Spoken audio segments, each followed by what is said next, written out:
पहले अपन आज डिस्कस करेंगे दोस्तों इस डेल्टा डेल्टा कनेक्शन का यदि एक फेज उसकी ओपन हो जाए तो उस टाइप के कनेक्शन को अपन ओपन डेल्टा कनेक्शन या वीवी कनेक्शन के नाम से जानते हैं। इसे आज अपन डिस्कस करेंगे, ठीक है। ओपन डेल्टा कनेक्शन, ठीक है दोस्तों। चलिए, ओपन डेल्टा कनेक्शन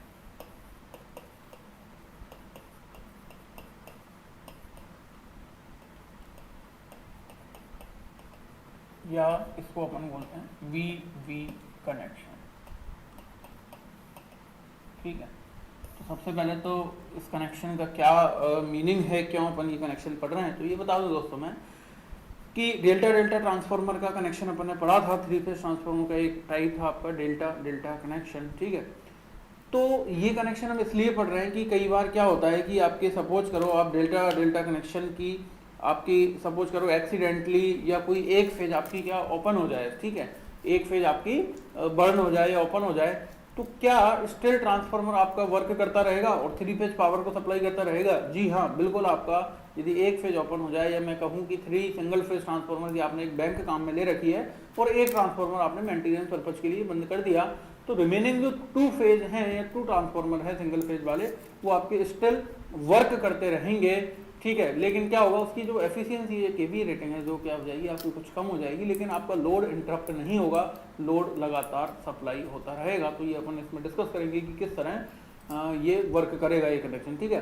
वीवी कनेक्शन इसलिए नाम दिया क्योंकि डेल्टा आपका एक ट्रायंगल की फॉर्म में बनता है, एक फेज आपने ओपन कर दी तो वो क्या रह जाएगा, केवल वी टाइप का कनेक्शन रह जाएगा, इसलिए वीवी कनेक्शन भी इसको नाम देते हैं, ठीक है दोस्तों। तो सबसे पहले मैं बताऊं डेल्टा डेल्टा कनेक्शन के बारे में जो अपन ने डिस्कस किया था, ठीक है।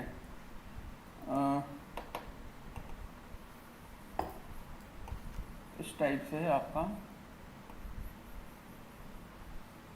ये डेल्टा था, ठीक है दोस्तों। ये मैं प्राइमरी साइड बना रहा हूँ इसकी, और इसी तरह इसकी सेकेंडरी साइड भी थी।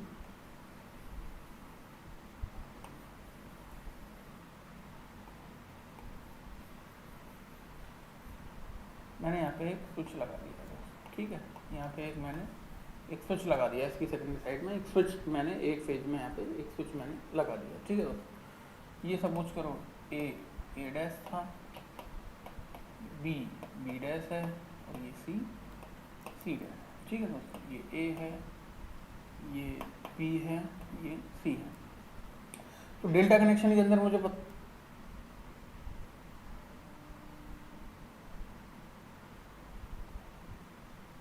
है जो लाइन वोल्टेज है वही किसके बराबर होता है, आपका फेज वोल्टेज के बराबर होता है। सपोज करो जो ए फेज है, ठीक है, वी ए है, उसका मैं एंगल लेके चल रहा हूँ वी एम एंगल 0, जो अपन ने लास्ट क्लासेस में डिस्कस किया था। वी बी आपका आ जाएगा वी एम एंगल -120 और वी सी आ जाएगा आपका वी एम एंगल +120 या -240 भी आप इसको लिख सकते हैं, ठीक है। ये मेरे मैंने फेज वोल्टेज को लिख दिया, और ए पे डॉट है आपका, यहाँ पे बी पे डॉट है और यहाँ पे सी पे आपका डॉट लगा हुआ।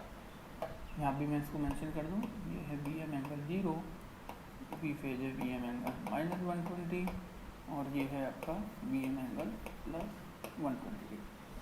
तो यदि मैं लाइन वोल्टेज की यहाँ बात करूँगा, जो लाइन वोल्टेज मुझे मिलेगा वी ए बी, ए और बी फेज की बात करूँगा, ठीक है। तो ये किसके बराबर होगा दोस्तों, वी ए बी की मैं बात करूँ लाइन वोल्टेज, तो ये वी ए के बराबर होगा, ठीक है। तो ये वी ए है वो V A B line voltage बराबर होंगे। डेल्टा कनेक्शन की बात कर रहे हैं अपन, वी सी होगा आपका बी बी डैश के, और बी बी डैश क्या है आपका वी वी है, तो ये वी सी आ गया। और वी सी ए, सी से ए तक देखो सी वाली फेज है, सी सी डैश है, तो ये आपका हो जाएगा B C A B C के बराबर। ये मैंने डेल्टा कनेक्शन को डिस्कस किया, ठीक है।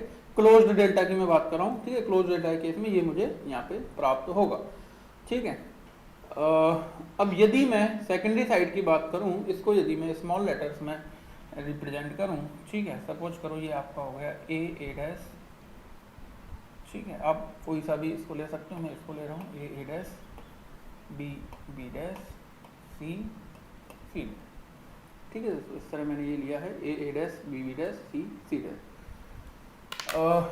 यदि ये आपका ए है, ये आपका सी है, ये आपका बी है, ठीक है दोस्तों। ये मैंने ए बी सी इसको नोमेनक्लेचर मैंने दे दिया। ये जो ए फेज थी इसका जो एंगल था वो क्या आएगा, ए पे डॉट था यहाँ पे बी पे डॉट था, यहाँ पे सी पे डॉट, ये सी पे यहाँ पे डॉट था। ठीक है दोस्तों, ठीक है दोस्तों। तो यहाँ मैं सपोज करो इसको नंबरिंग दे दूँ A dash B dash C dash, मैंने स्मॉल लेटर्स में अपनी सेकेंडरी साइड है इसको मैंने स्मॉल लेटर्स में यहाँ पे लिया है। ठीक है, ये आपका ए पॉइंट हो जाएगा, ये आपका बी पॉइंट हो जाएगा और ये आपका सी पॉइंट हो जाएगा। ठीक है, ए डैश जो वोल्टेज ए पे डैश था यहाँ बी पे डैश था, यहाँ पे सी पे डैश, ये जो वोल्टेज ये आ जाएगा आपका वी एम एंगल 0 में 1:1 सपोज करो लेके चल रहा हूँ, वी वाला आ जाएगा वी एम एंगल -120 डिग्री और ये आ जाएगा आपका वी एम एंगल +120 डिग्री। ठीक है दोस्तों, अब मैं यदि यहाँ देखूँ तो आपका जो कनेक्शन है आपका सेम कनेक्शन है, 0 डिग्री वाला कनेक्शन जो अपने पढ़ा था डेल्टा डेल्टा 0, वो कनेक्शन यहाँ पे मैंने लिया है। ठीक है, लेकिन यदि मैं कहूँ कि यहाँ पे यदि आपका जो ए फेज है, यहाँ पे मैंने एक स्विच लगाया हुआ है, तो मैं कंपेयर करता हूँ कि जब ये क्लोज्ड है, ठीक है, क्लोज डेल्टा की यदि मैं बात करूँ, ठीक है, समझ में थोड़ा सा, क्लोज डेल्टा मतलब जो स्विच एस है वो क्या है, क्लोज। ठीक है, मैं एक बार क्लोज की कंडीशन निकालूंगा और एक बार फिर ओपन की कंडीशन निकालूंगा। मैं स्विच को क्या करूँगा, ओपन डेल्टा की बात करूंगा, जब आप स्विच एस को क्या कर दोगे, ओपन कर दोगे। मैं दो कंडीशन यहाँ पे निकालूंगा, समझ लो दोस्तों। तो जब ये क्लोज्ड है और सपोज करो यहाँ पे कोई आपका लोड लगा हुआ है, एबीसी से कोई लोड आपका कनेक्टेड है, तो कितनी पावर ये लेगा। ठीक है, पावर रेटिंग जो है वो क्या आएगी, तो यहाँ भी यदि मैं बात करूँ तो वी ए बी क्या है आपका वी एम एंगल 0, वी सी जो है वो वी बी के बराबर है वी एम एंगल -120 और we C A small C ये है V M angle +0 degree connection में यहाँ पे पढ़ रहा हूँ, डेल्टा डेल्टा 0। ठीक है दोस्तों, तो ये आपका लाइन वोल्टेज है, लाइन वोल्टेज किसके बराबर, फेज वोल्टेज के बराबर है। ठीक है, तो डेल्टा कनेक्शन के अंदर जो लाइन वोल्टेज की वैल्यू वही क्या होती है, फेज वोल्टेज की वैल्यू के बराबर होती है। तो जब मैं क्लोज डेल्टा की बात करूंगा तो आपका यहाँ देखिए जो एक वाइंडिंग है, ठीक है, जो एक फेज की वाइंडिंग है, इसके अक्रॉस जो वोल्टेज है वो तो क्या है, VL। ठीक है, लाइन वोल्टेज VL है और जो करंट है उसको भी यदि मैं यहाँ पे बताना चाहूँ तो सपोज करो ये आपका लाइन वोल्टेज है, किसी लोड को सप्लाई हो रहा है और ये आपका फेज वोल्टेज है। ठीक है, ये फेज वोल्टेज है, ठीक है, फेज वोल्टेज फेजेज में है और लाइन वोल्टेज आपका लाइन का है। तो यदि मैं पावर रेटिंग की बात करूं एस डेल्टा डेल्टा, ठीक है, क्लोज डेल्टा की मैं बात कर रहा हूं, तो जो पावर रेटिंग है एस डेल्टा डेल्टा मुझे क्या मिलेगी, मुझे मिलेगी जो 3 फेज की आपकी पावर है। ठीक है, 3 फेज है और एक फेज की पावर कितनी है आपकी बीपी इंटू आईपी। ठीक है, इसका जो वोल्टेज है वो कितना है, वी फेज। ठीक है, V A B B B C तीनों यदि मैं बराबर वी फेज के बराबर लेके चलूं तो इसका जो वोल्टेज आएगा वो क्या आएगा, वी फेज आएगा और करंट कितना आएगा, आईपी। तो 3 फेज की जो अपरेंट पावर आएगी वो आएगी 3 बीपी इंटू आईपी के बराबर इसकी पावर होगी। या मैं इसको लिख सकता हूँ आपका √3 वीपी √3 आईपी, इस तरह मैं लिख सकता हूँ। और डेल्टा कनेक्शन के अंदर √3 आईपी की वैल्यू किसके बराबर होती है, आईएल की। वीपी तो आपका किसके बराबर होगा, वीएल के, फेज वोल्टेज लाइन वोल्टेज बराबर डेल्टा में, और √3 आईपी ये बराबर हो जाता है आपका आईएल के। लाइन करंट जो होता है वो √3 और फेज करंट के बराबर होता है। तो ये तो आ गई आपकी एस डेल्टा डेल्टा की। जब मैं डेल्टा डेल्टा कनेक्शन बना रहा हूँ, मैंने स्विच को क्लोज रखा है, तो उस समय जो पावर आएगी इस टाइप के ट्रांसफॉर्मर की वो एस डेल्टा डेल्टा आएगी आपकी √3 into V L into I L. इसको मैंने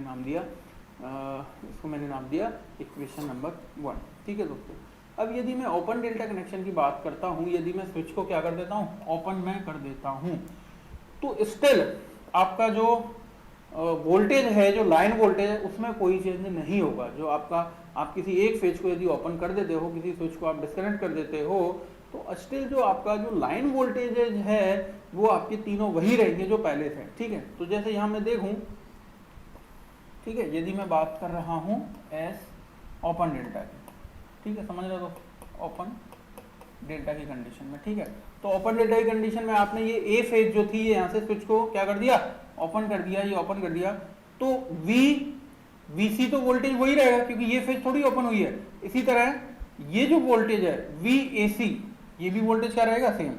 मतलब इन दोनों में तो कोई चेंज नहीं होगा, VBC भी यही रहेगा, VCA भी यही रहेगा, क्योंकि इनके अक्रॉस तो जो फेज है वही लाइन वोल्टेज था, जो AC था वही आपका क्या था, जो AA डैश सॉरी जो CC डैश था वही क्या था, वो CA था। लेकिन क्या AB के अक्रॉस जो फेज थी, AA डैश जो फेज थी AB लाइन के अक्रॉस, जिसको मैं कह रहा था बराबर हैं, लाइन और फेज बराबर हैं, अब ये क्या हो गई, ओपन। तो क्या स्टिल वोल्टेज वही आएगा क्या, VAB बराबर VM एंगल 0। आइए इसको मैं चेक करता हूँ, ठीक है दोस्तों।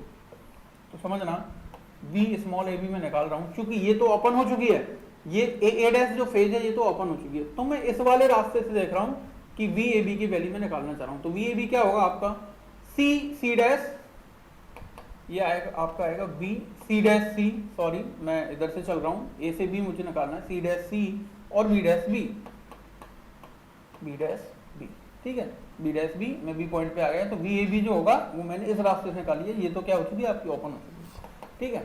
C डैश C को मैं क्या लिख सकता हूँ, minus of V C dash, और इसको भी क्या लिखता हूँ, minus of V B dash, minus यदि मैं कॉमन ले लूँ, और C डैश मतलब VC की वैल्यू क्या थी आपकी, VM angle 120, VM angle 120 minus तो मैं कॉमन ले चुका हूँ, प्लस हो जाएगा, और VB डैश की वैल्यू क्या थी, VM एंगल माइनस ऑफ 120,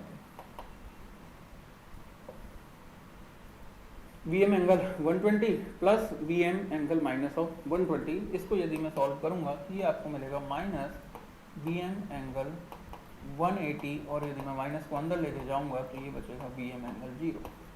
तो अभी भी आप देख पा रहे होंगे दोस्तों, जो VAB आया है ओपन डेल्टा कनेक्शन के अंदर, जो लाइन वोल्टेज आपका आया है VAB वाला, वो अभी भी वही आया है जो आपका क्लोज डेल्टा की कंडीशन में था।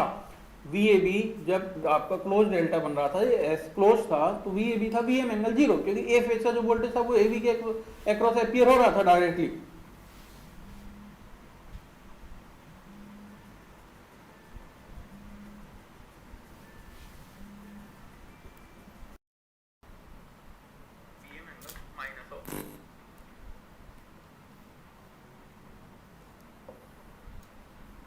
VM angle 120 plus VM angle minus of 120, इसको यदि मैं सॉल्व करूंगा तो ये आपको मिलेगा माइनस VM एंगल 180, और यदि मैं माइनस को अंदर लेके जाऊंगा तो ये बचेगा VM एंगल 0। तो अभी भी आप देख पा रहे होंगे दोस्तों, जो VAB आया है ओपन डेल्टा कनेक्शन के अंदर, जो लाइन वोल्टेज आपका आया है VAB वाला, वो अभी भी वही आया है जो आपका क्लोज डेल्टा की कंडीशन में था। VAB जब आपका क्लोज डेल्टा बन रहा था, ये एस क्लोज था, तो VAB था VM एंगल 0, क्योंकि A फेज का जो वोल्टेज था वो AB के अक्रॉस अपीयर हो रहा था डायरेक्टली। लेकिन जब मैंने ये इस पेज को ओपन कर दिया, एक स्विच लगा के मैंने ओपन कर दिया, तो अभी भी आप देख पा रहे होंगे कि VAB है वो आपका VM एंगल 0 के बराबर ही आया है। मैंने जो क्लोज डेल्टा के केस में ये वाला मैंने KVL इसके अंदर लगाया है, यहाँ से यहाँ तक, ठीक है, और VAB की वैल्यू मैंने कैलकुलेट की है। तो अपन आप देख पा रहे होंगे कि जो लाइन वोल्टेज है उसमें कोई चेंज नहीं होगा। यदि आपको डेल्टा ट्रांसफार्मर है और उसकी एक बैंक या एक ट्रांसफार्मर बैंक उसकी यदि ओपन हो जाए या डैमेज हो जाए, या कोई आपने रिपेयर पर्पज के उद्देश्य से उसको बंद किया है, तो जो सप्लाई कर रहा है ट्रांसफार्मर, जो तीनों लाइन के बीच में जो लाइन वोल्टेज जो है वो सेम रहेंगे, उनमें कोई डिफरेंस नहीं आएगा। आपकी लाइन वोल्टेज स्टिल सेम रहेगा यदि आपका ट्रांसफार्मर का क्या हो जाए, कोई एक फेज उसकी आपकी ओपन हो जाए। तो ये आपको बहुत ज़्यादा ध्यान रखना इंपॉर्टेंट है दोस्तों, ठीक है, क्योंकि लोड जो कनेक्ट है उसको तो पता ही नहीं चलेगा कि कुछ ट्रांसफार्मर के अंदर हुआ है, क्योंकि लाइन वोल्टेज जो उसको सेम मिल रही है, ठीक है। तो आपका जो VAB आएगा वो आपका VM एंगल 0 वही आपको प्राप्त हुआ जो क्लोज डेल्टा केस में प्राप्त हुआ था, ठीक है। तो लाइन वोल्टेज में कोई चेंज नहीं होगा। तो यदि मैं ओपन डेल्टा कनेक्शन की बात करूँ, ठीक है दोस्तों, ओपन डेल्टा कनेक्शन की बात करूँ SVB, ठीक है, तो यहाँ अब बताइए मुझे कि √3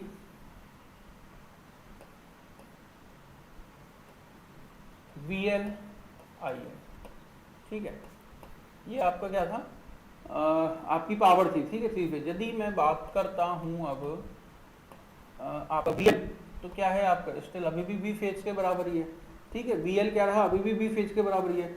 लेकिन क्या IL जो है वो किसके बराबर होगा। तो देखिए दोस्तों, यदि ये ओपन हो जाएगा यहाँ, थोड़ा सा ये समझना है इसको, यदि ये यहाँ क्या हो जाएगा, ओपन हो जाएगा,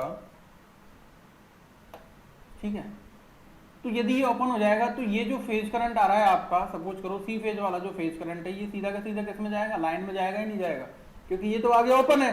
तो जो फेज करंट है वो सीधा का सीधा किस में जाएगा, लाइन करंट में जाएगा। तो मैं कह सकता हूँ कि ओपन डेल्टा कनेक्शन के अंदर जो आपका फेज करंट है वही क्या होगा, आपका लाइन करंट के बराबर होगा, ठीक है। वो रूट 3 वाला रिलेशन होल्ड यहाँ नहीं करेगा, क्योंकि आपकी एक फेज ओपन हो चुकी है, एक फेज ओपन है, तो ये जो लाइन करंट है ये इस फेज करंट के बराबर होगा, ये फेज करंट है ये सीधा का सीधा लाइन करंट के बराबर होगा। तो मैं आई एल को यहाँ किसके बराबर रख सकता हूँ, इस बार आई पी के बराबर मैं डायरेक्टली पुट कर सकता हूँ, ठीक है दोस्तों।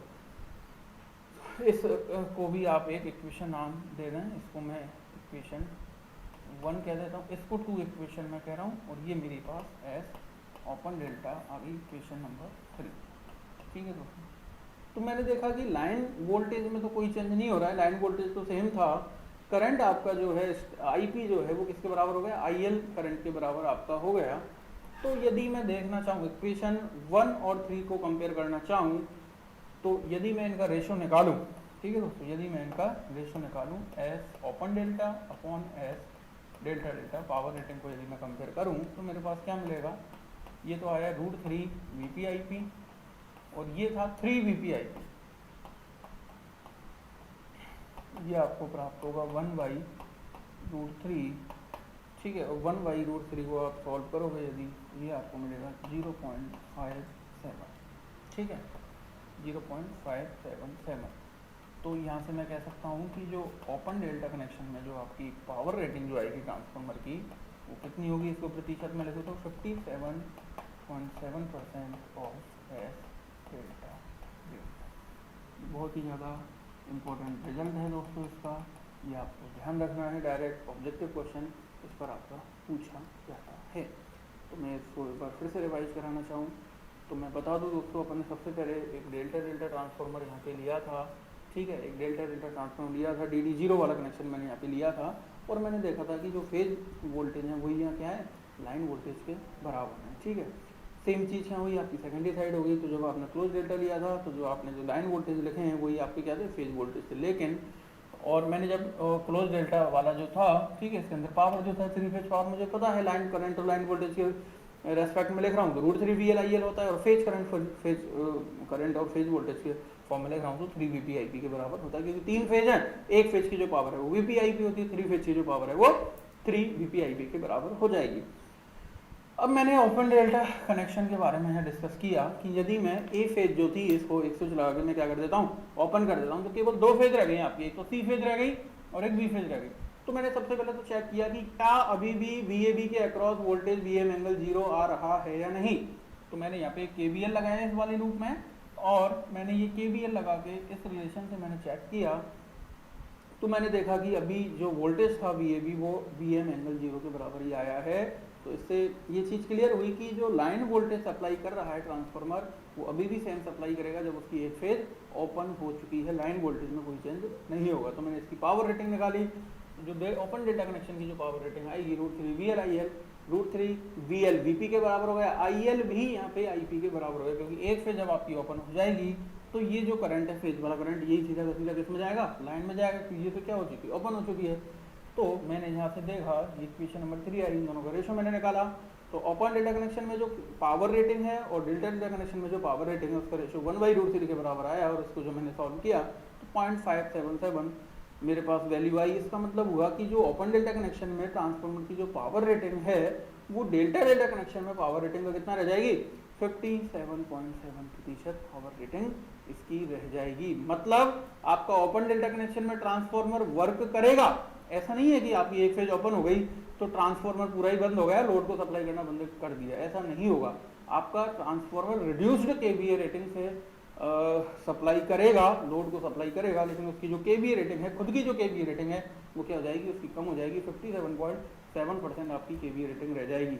लेकिन लोड को जो सप्लाई कर रहा है, क्योंकि वोल्टेज तो सेम है और करंट तो लोड ड्रॉ करता रहेगा, जो उसका पहले वाला जो करंट था वो करंट लोड ड्रॉ करता रहेगा, तो जो लोड की जो पावर है उसमें कोई चेंज नहीं होगा, लोड की पावर तो पूरी रहेगी, ठीक है। और इसकी खुद की जो रेटिंग है ओपन डेल्टा कनेक्शन की, ट्रांसफॉर्मर की जो खुद की जो रेटिंग है वो क्या हो गई, कम हो गई।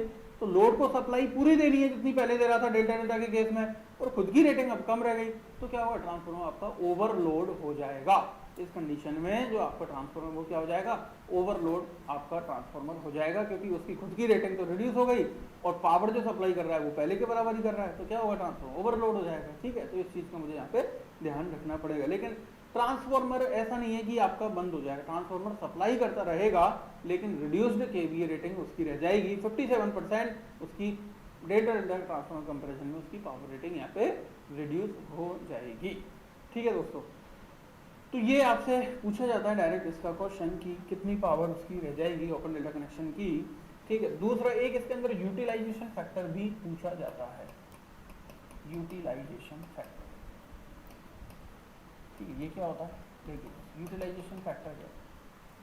यूटिलाइजेशन फैक्टर का मतलब है कि जो आपने जब ओपन डेल्टा किया, ठीक है, डेल्टा को आपने ओपन किया, ठीक है, तो यहाँ पे अब कितनी फेज आपके काम में आ रही है, 2 फेज ही आपके काम आ रही है, एक तो ये सी फेज काम में आ रही है और एक बी फेज काम में आ रही है, ये तो आपका हट गया, डिस्कनेक्ट हो गया ए फेज। तो जब एक फेज की पावर आपकी वीपीआईपी थी, तो जो 2 फेज काम में आ रही थी इनकी पावर क्या आएगी, 2 वीपीआईपी के बराबर होगी। जब 2 फेज, एक फेज की जो रेटेड है रेटिंग जो है वो बीपी तो उसकी वोल्टेज रेटिंग और आईपी उसकी करंट रेटिंग है, तो वीपीआईपी जब उसकी रेटिंग थी, ठीक है, एक फेज की, तो 2 फेज की कितनी आएगी, 2 वीपीआईपी, क्योंकि तीसरी फेज तो हट गई है। और यहां यदि मैं बात कर रहा हूं ओपन डेल्टा के केस में, तो 2 वीपीआईपी तो नहीं आया, ये कितना आया है, उससे कम है, क्योंकि √3 की वैल्यू आएगी 1.732 कुछ इस तरह। तो ये जो रेटिंग है ये आपकी रिड्यूस्ड आएगी, मतलब फुली यूटिलाइज आपका ट्रांसफॉर्मर नहीं होगा, तो एफिशिएंसी क्या हो जाएगी, इसकी डाउन होगी compare to delta delta transformer. तो कितना ये यूटिलाइज होगा ये मैं निकालना चाहूँ। ठीक है, तो मैं यूटिलाइजेशन फैक्टर निकाल रहा हूँ कि 2 फेज पावर, पहले मैं कंपेयर कर रहा हूँ 2 फेज को, 2 फेज रेटिंग इन डेल्टा डेल्टा ट्रांसफॉर्मर। ठीक है, डेल्टा डेल्टा ट्रांसफॉर्मर में मैं कह रहा था 3 फेज की पावर थी 3 वीपीआईपी, मैंने एक फेज ओपन कर दी, तो जो 2 फेज की पावर रह गई वो कितनी हुई, 2 फेज की पावर आएगी 2 वीपीआईपी। ठीक है, 2 फेज की पावर थी वो कितनी थी, 2 वीपीआईपी के बराबर थी। ठीक है, अब यदि मैं कंपेयर करूं power rating in VV transformer, VV connection, open delta transformer connection के अंदर पावर रेटिंग क्या आई है, अभी निकाली है अपन, √3 इंटू वीपीआईपी। ठीक है, तो 2 फेज ही यहाँ पे है और 2 फेज की पावर ही मैंने यहाँ पे लिखी है, 2 फेज की पावर 2 वीपीआईपी इसके अकॉर्डिंग, तो क्योंकि 3 फेज की 3 वीपीआईपी ले रहे थे, 2 फेज की 2 वीपीआईपी आई, यहाँ भी 2 ही फेज थी, लेकिन जो पावर रेटिंग वो क्या है, √3 वीपीआईपी के बराबर आई है आपके ओपन डेल्टा कनेक्शन के अंदर। तो ये इसके बराबर नहीं आई है, ये कुछ कम आपकी पावर यहाँ पे रेटिंग आई है ओपन डेल्टा कनेक्शन की। तो कहने का मतलब ये हुआ कि जो 2 फेज की पावर है वो फुली यूटिलाइज नहीं हुई है। फुली यूटिलाइज तो कब होती है, जब ये 2 वीपीआईपी के बराबर ओपन डेल्टा कनेक्शन की पावर आती है, लेकिन ये कुछ कम आई है।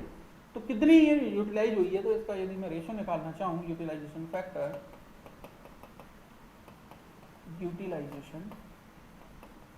मैं यहाँ पे निकालना चाहूँ, तो मैं लिखूंगा √3 वीपीआईपी डिवाइड बाय 2 वीपीआईपी। ठीक है, 2 फेज की पावर कितनी यूटिलाइज हुई है, 2 फेज को कंपेयर कर रहा हूँ मैं ऊपर नीचे, तो ये आपका आएगा √3/2 0.866।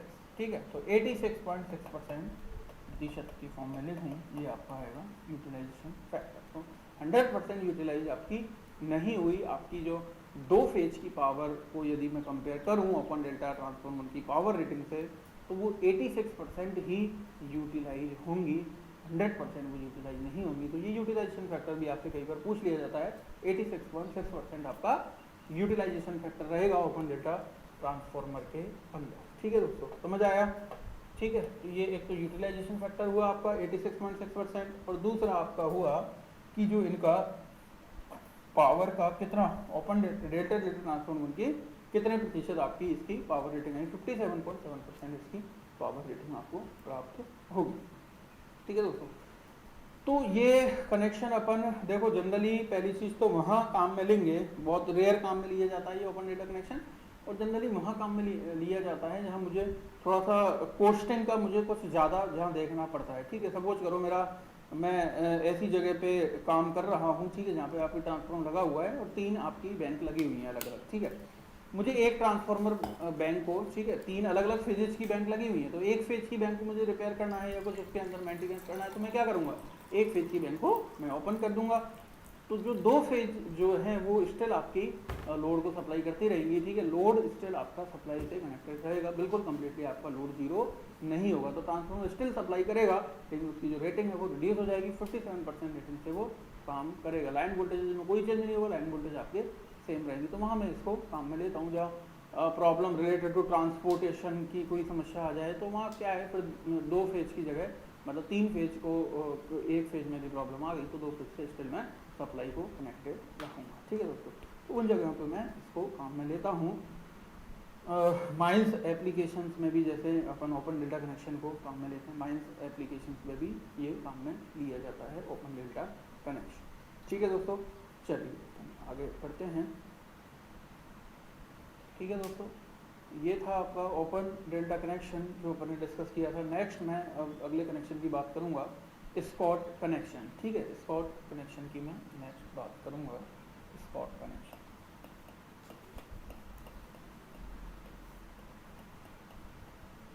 ठीक है, स्कॉट कनेक्शन की अपन बात करेंगे। तो Scott connection mainly TT connection भी इसको बोलते हैं अपन, टी कनेक्शन।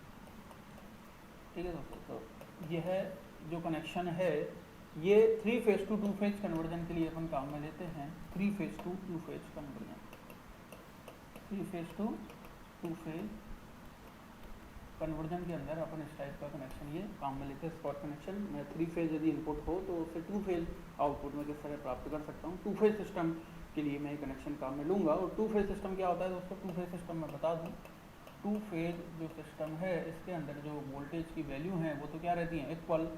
ठीक है, V जो है वो तो क्या रहेंगी आपकी, V1 और V2 तो क्या रहेंगे बराबर, लेकिन दोनों के बीच में जो एंगल होगा वो कितना होगा, एंगल जो होगा वो कितना होगा, 90 डिग्री एंगल आपका मेंटेन रहेगा। ये 2 फेज सिस्टम होता है, दोनों वोल्टेज के बीच में एंगल तो 90 डिग्री और मैग्नीट्यूड दोनों का सेम। ठीक है, कहाँ काम में लिया जाएगा, तो ये जो कनेक्शन है ये फर्नेस एप्लीकेशन में, जनरली आर्क फर्नेस एप्लीकेशंस में काम में लिया जाता है। फर्नेस एप्लीकेशंस में काम में लिया जाता है। ठीक है, और इसके अलावा ये 2 phase servo motor, 2 phase servo motor और ट्रैक्शन में भी ये काम में लिया जाता है, ट्रैक्शन।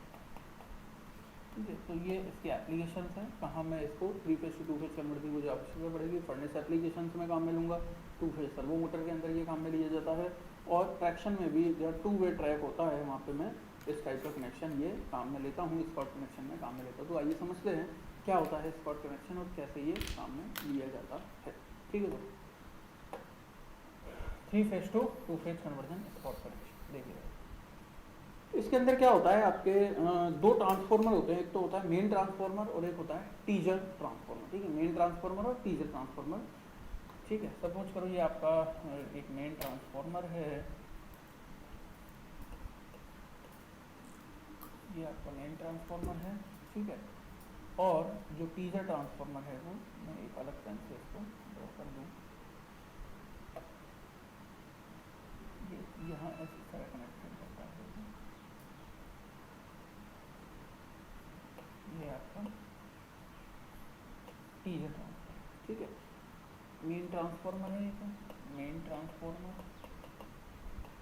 और ये है आपका टीजर ट्रांसफॉर्मर।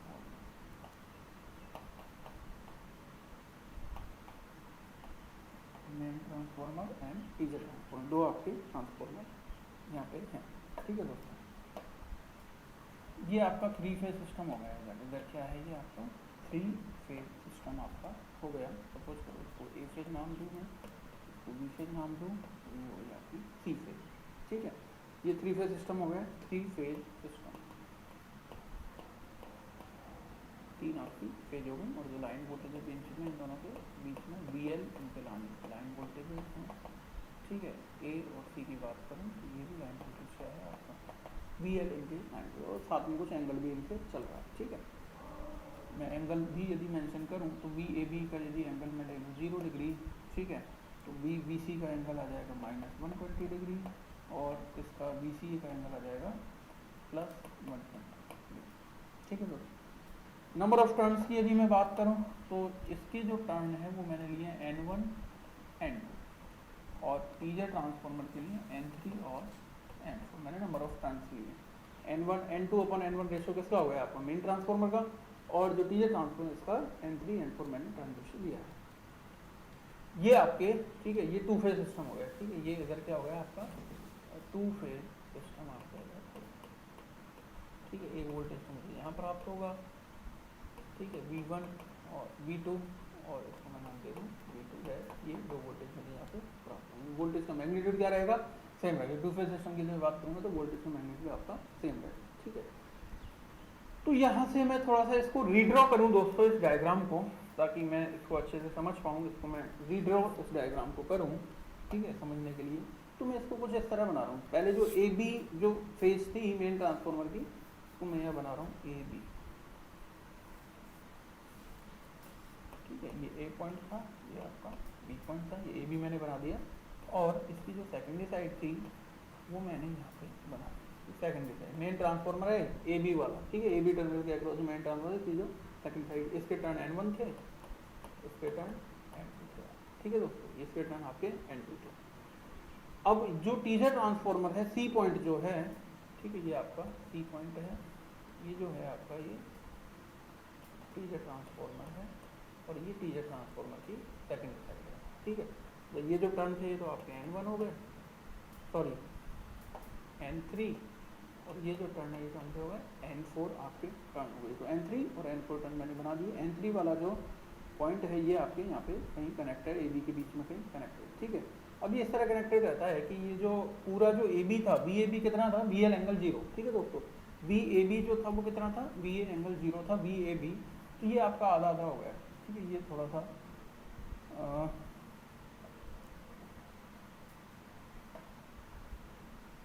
ये यहाँ पे कनेक्टेड है, ठीक है, ये बिल्कुल सेंटर में कनेक्ट। ये बी ए बी आपका बी एल एंगल 0 था, बी ए बी जो था मैं यहाँ पे लिखूँ, बी ए बी जो था ये था बी एल एंगल 0, तो ये आधा आधा हो जाएगा, ठीक है।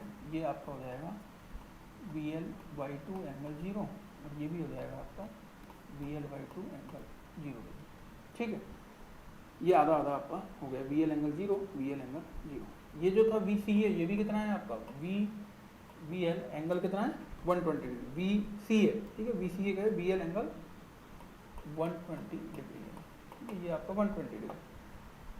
अब समझ रहे हो, ये आपका कितना है, सपोज करो इसको मैं कुछ नाम दे दूं, इसको मैं डी पॉइंट नाम दे दूं, ये जो कनेक्टेड है यहाँ पे इसको डी पॉइंट यदि मैं नाम दे दूं, और ये पॉइंट तो सी है आपका, ठीक है। तो वी सी डी मुझे निकालना है, ठीक है। यदि मैं वी सी डी निकालना चाहूँ, वी सी डी में निकालना चाहूँ तो कितना आएगा दोस्तों, इधर समझना थोड़ा सा ध्यान से। वी सी डी मुझे ये निकालना है, ठीक है, वी सी डी मुझे निकालना है यहाँ पे। तो मैं क्या कर सकता हूँ दोस्तों, वी सी डी मुझे निकालना है, तो मैं क्या इस लूप के अंदर एक KVL लगा सकता हूँ, मैं बिल्कुल लगा सकता हूँ। इस लूप के अंदर यदि मैं KVL लगाऊँ तो मैं लिखूँगा वी सी डी जो आएगा, ठीक है, ये आपका बराबर होगा V L by 2 angle V C A plus V A D, ठीक है। वी सी ए आपका हो जाएगा वी एल एंगल 120 और प्लस ये आपका आएगा we L by 2 angle 0 degree, ठीक है। तो जब मैं सॉल्व करूँगा तो ये आपका यहाँ पर निकल के आएगा √3/2 V L angle of 90 degree या 0.866 वी एल एंगल 90 डिग्री, ठीक है दोस्तों। ये आपकी मैं अब इन वोल्टेजेस को लिखना चाहूँ यदि, ठीक है, मुझे ये दो वोल्टेज चाहिए था, √3/2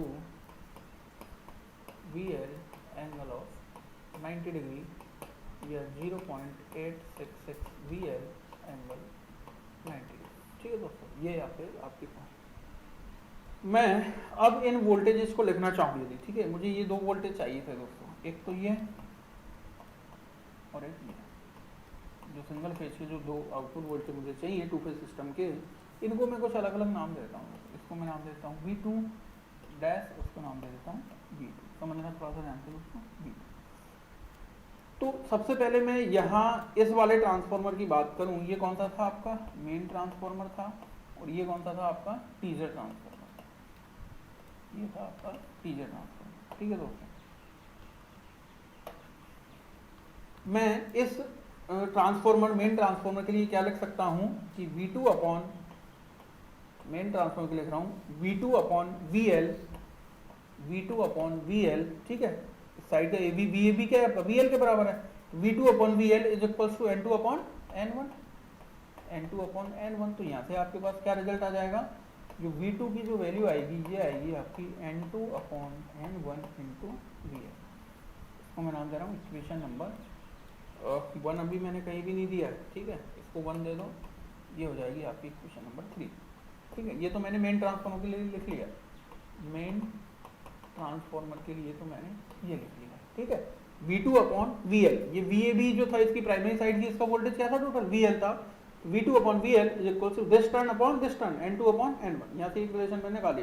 इसी तरह टीजर ट्रांसफॉर्मर के टर्न रेशियो की मैं बात करूँ, टीजर ट्रांसफॉर्मर की यदि मैं बात करूँ, टीजर ट्रांसफॉर्मर की मैं बात करूँ, तो V2 डैश, और V2 डैश ही क्या है आपका, सॉरी V2 डैश आप लिखो यहाँ V2 डैश अपॉन, और इस साइड का जो वोल्टेज है, ठीक है, VCD, V2 डैश तो सेकेंडरी साइड का वोल्टेज है टीजर ट्रांसफॉर्मर का, तो इसका जो प्राइमरी साइड का जो वोल्टेज है VCD जो अपन ने निकाला है, ये कितना है इक्वेशन 1 से 0.866 VL इज इक्वल्स टू क्या आ जाएगा, ये आपके पास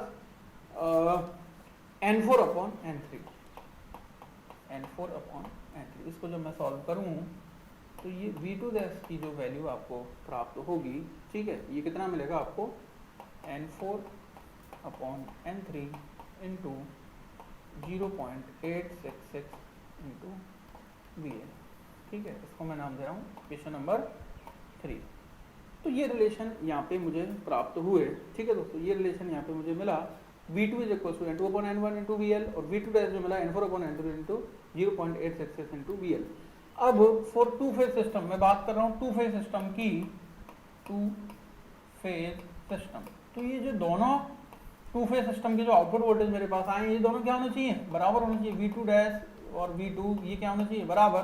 तो यदि इन दोनों को मैं इक्वल लिखूं तो मैं यहाँ लिखूंगा N2 upon N1 into VL is equals to N4 upon N3 into 0.866 into VL। ठीक है दोस्तों, अब देखिए यदि ये दोनों वोल्टेज आपके बराबर हैं, ठीक है, तो जो N4 टर्न है इसके और N2 टर्न है, ये दोनों तो क्या होंगे, बराबर होंगे, क्योंकि टू फेज सिस्टम के दोनों वोल्टेज को मैं क्या कह रहा हूँ, बराबर कह रहा हूँ। और चूंकि EMF पर टर्न जो है वो हर टर्न के EMF के बराबर है, तो ये जो टर्न होंगे N2 ये किसके बराबर होंगे, N4 के बराबर होंगे। तो यदि मैं N2 से N4 को कैंसिल आउट मैं कर दूं यहाँ पे, तो मेरे पास क्या बचेगा, N3 को मैं इधर ले आऊँ तो N3 upon N1 is equals to VL से VL कैंसिल आउट, क्या बचा 0.866, या इसकी किसके बराबर थे, √3/2 के बराबर इसकी वैल्यू थी। तो मेरे पास रिजल्ट निकल के आया कि जो N3 टर्न्स हैं, N3 किसके थे, टीजर ट्रांसफॉर्मर के जो टर्न थे वो किसके बराबर होने चाहिए, √3/2 टाइम्स ऑफ N1। ठीक है, N1 थे आपके मेन ट्रांसफॉर्मर के टर्न, या परसेंटेज की फॉर्म में आप लिखो तो N3 is equals to 86.6% of N1। इस तरह आप इसको लिख सकते हो। तो ये आपका फाइनल रिजल्ट निकल के यहाँ पे आता है। तो पूछा जाता है क्वेश्चन कि in Scott connection while 3 phase to 2 phase conversion what is the turn ratio between the main transformer and teaser transformer. ठीक है, जो टर्न रेशियो दोनों का है उनका रेशियो क्या होना चाहिए, 86.6% ऑफ मेन ट्रांसफॉर्मर के टर्न का आपका रेशियो यहाँ पे होना चाहिए। ठीक है, तो ये आपको ध्यान रखना है दोस्तों कि जो टर्न का जो रेशियो है इन दोनों के बीच में तो कितना रहना चाहिए। ये जो N1 टर्न थे ये मेन ट्रांसफॉर्मर के टर्न थे, N3 जो थे ये जो आपके टीजर ट्रांसफॉर्मर के टर्न थे, तो इनके बीच में जो टर्न रेशियो मेंटेन रहेगा मेन ट्रांसफॉर्मर और टीजर ट्रांसफॉर्मर ये कितना होता है, तो इसको 866 ऑफ मेन ट्रांसफॉर्मर टर्न या 86.6% ऑफ मेन ट्रांसफॉर्मर टर्न। ठीक ठीक है, ये आपका रिजल्ट निकल गया 86.6% ऑफ मेन टर्न। तो टू फेज सिस्टम के लिए आपको ध्यान रखना है कि जो वोल्टेजेज हैं वो क्या रहेंगे, बराबर रहेंगे, और इनके बीच में जो एंगल होगा वो कितना होगा, 90 डिग्री। आप यहाँ से भी देख सकते हैं कि ये जो वोल्टेज था ये जीरो एंगल पे था, जीरो पे था, इसका वोल्टेज भी क्या आएगा, जीरो एंगल पे आएगा, और इसका जो V2 डैश जो आया है, ठीक है जी, देखो 90 डिग्री पे आया है। V2 डैश जो आएगा वो ये एंगल यदि मैं इसका लिखता साथ में, इसका यदि मैं एंगल भी लिखूँ साथ में, तो ये कितने पे आया, 90 डिग्री एंगल पे आया। तो दोनों के बीच में जो एंगल रहेगा वो 90 डिग्री मेंटेन रहेगा, और जो मैग्नीट्यूड है वो क्या रहेगा, सेम आपका मेंटेन रहेगा। ठीक है, तो टर्न रेशो उसी हिसाब से इसके मेंटेन होंगे। तो ये है आपका स्कॉट कनेक्शन और three phase two two phase conversion. किस तरह मैं स्कॉट कनेक्शन में थ्री फेज से टू फेज कन्वर्जन में कर सकता हूँ। ठीक है दोस्तों, तो आई होप ये आपके समझ आया होगा। इसके अंदर three phase two single phase conversion भी अपन कर सकते हैं। तो वहाँ क्या करेंगे अपन, जो टू फेज जो आए थे आपके, इन दोनों को क्या कर दोगे, आप कंबाइन कर दोगे, इन दोनों को आप कंबाइन करके और एक सिंगल फेज वोल्टेज भी आप यहाँ पे प्राप्त कर सकते हो। ठीक है, तो मैग्नीट्यूड है वो आपका इंक्रीज हो जाएगा। ठीक है, √2 टाइम्स आपका मैग्नीट्यूड बढ़ जाएगा। तो इस तरह आप सिंगल फेज कनेक्शन भी यहाँ पे कर सकते हैं। ठीक है, इसका रिवर्स यहाँ पे पॉसिबल नहीं होगा, ये आपको ध्यान रखना है। ठीक है, यदि मैं रिवर्स की बात करूँ कि यदि मैं two phase two three phase conversion करूँ तो ये तो फिर भी पॉसिबल हो सकता है, लेकिन मैं single phase two three phase connection यदि चाहूँ तो वो यहाँ पे पॉसिबल नहीं होगा, ये ध्यान रखना है। इसका रिवर्स पॉसिबल नहीं होगा। Three phase two two phase conversion में कर सकता हूँ, three phase two single phase conversion में कर सकता हूँ, two phase two three phase conversion कर सकता हूँ, लेकिन single phase two three phase conversion में नहीं कर पाऊंगा, क्योंकि सिंगल फेज के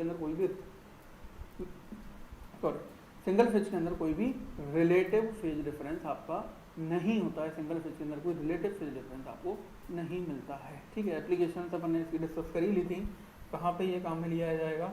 तो एक तो फर्नेस एप्लीकेशन में ही काम में आएगा, टू फेज सर्वो मोटर में इस टाइप का कनेक्शन में काम में लेता हूँ, और ट्रैक्शन पर्पज के लिए भी मैं, जहाँ पे ट्रैकिंग जो होती है आपकी, जो ट्रैकिंग के साथ साथ जो आपकी पावर की लाइन चलती है, वहाँ भी मुझे टू फेज सिस्टम की आवश्यकता होती है। तो वहाँ भी मैं इस टाइप का स्कॉट कनेक्शन में काम में लेता हूँ। ठीक है दोस्तों, तो ये आपको ध्यान रखना है कि ये डायरेक्टली पूछा जाता है आपसे। ठीक है, ये डायरेक्टली आपके जो टर्न रेशो है ये वैल्यू आपसे पूछी जाती है। √3/2 इसको सॉल्व करने पे ये आता है आपका 0.866 की वैल्यू आपको प्राप्त होती है, या 86.6% आपको परसेंटेज की फॉर्म में भी पूछ लिया जाता है। तो ये वोल्टेज का रेशो होता है दोस्तों, आपको ये ध्यान रखना है।